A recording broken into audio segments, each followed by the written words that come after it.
For all of you students who love taking notes and reading through your notes, watch this video to the end. I'm a 98 ATAR student who has been running a tutoring company and studying the way people study for years. And this is the one big thing I learned about how people study, how to get good grades, and how to consistently score at the very top.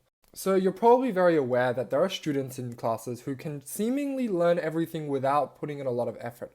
Now, this isn't just some sort of natural talent, right? It's actually very much about the efficiency at which people study, and that is often the biggest decider between the people that are at the top of the class and the people at the bottom. Because oftentimes, even though there is some variety in the amount of time studying, that's often not the issue. Because some people can study for hours and hours on end and still not get the grades that they want, while other people can study for like only an hour a week and get those grades.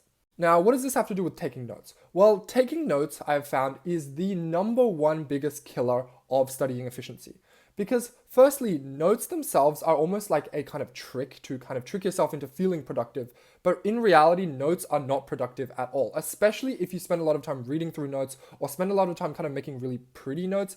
Because honestly, it's all passive learning. Your brain's not really switched on. And even if you feel like it's switched on, like you're listening to the lecture or you're listening to the class, the main thing is that you're not challenging your mind to make connections. And as abstract as that sounds, the point is that you need active learning. It's a scientifically proven fact, and taking notes, unfortunately, is not active learning. Now, the biggest complaint I always get when I tell people this is, how do I learn the content without taking notes? I can't just insert the content into my head.